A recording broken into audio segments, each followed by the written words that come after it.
Back in the garage, working on the Cosworth.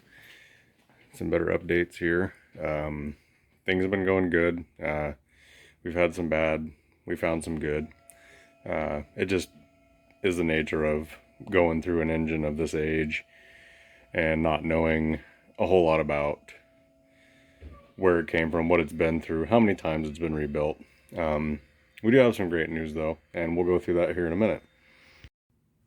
So we got the cylinder head, I'll take it apart.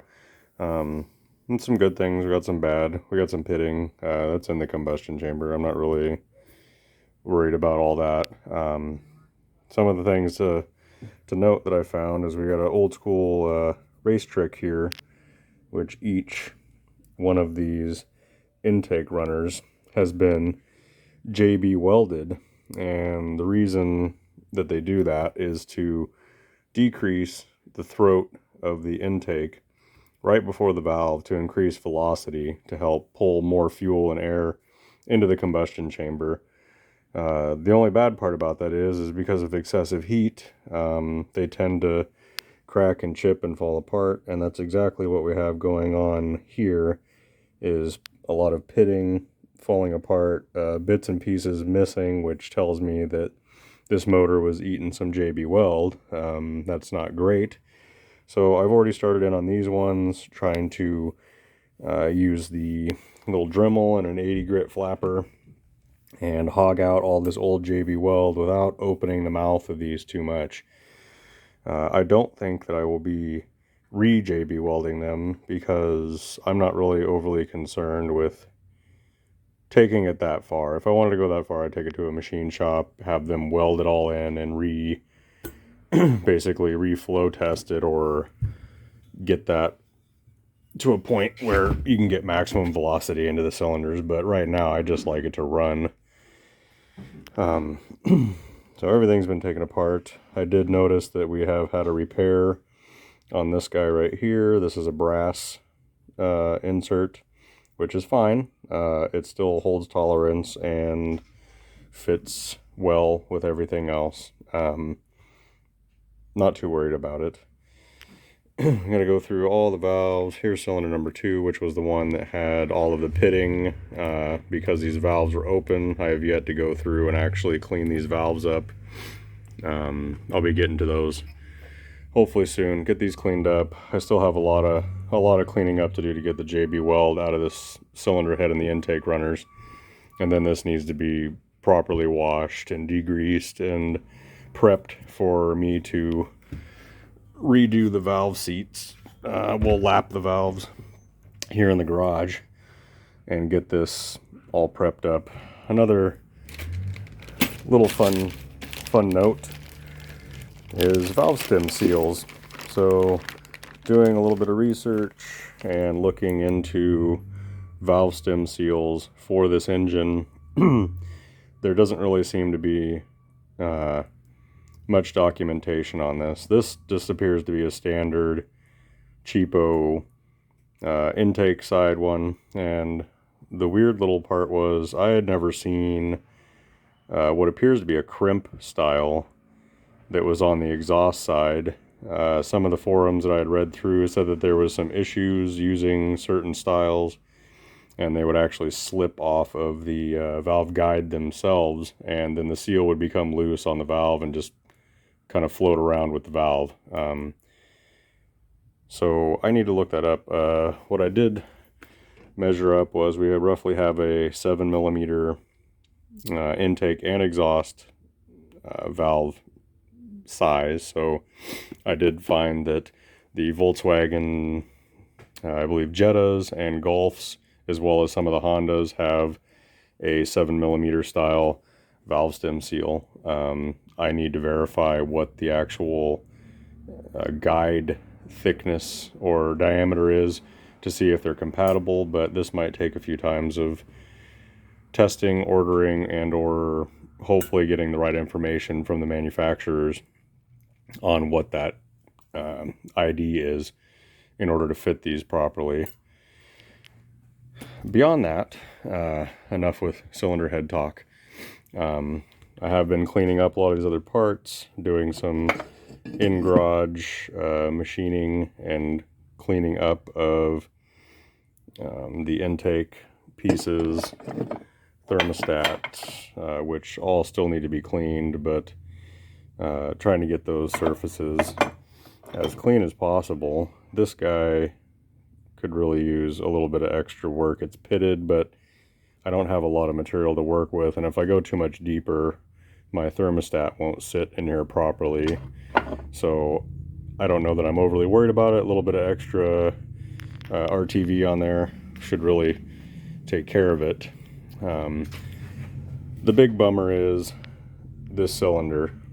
Unfortunately, I tried and tried with the ball hone to clean up this rust and pitting from that seized cylinder, and I am just not going to be able to get that out with a ball hone and have it be in a good standing or in a place where I feel comfortable putting a set of rings after all the work I'm putting into this.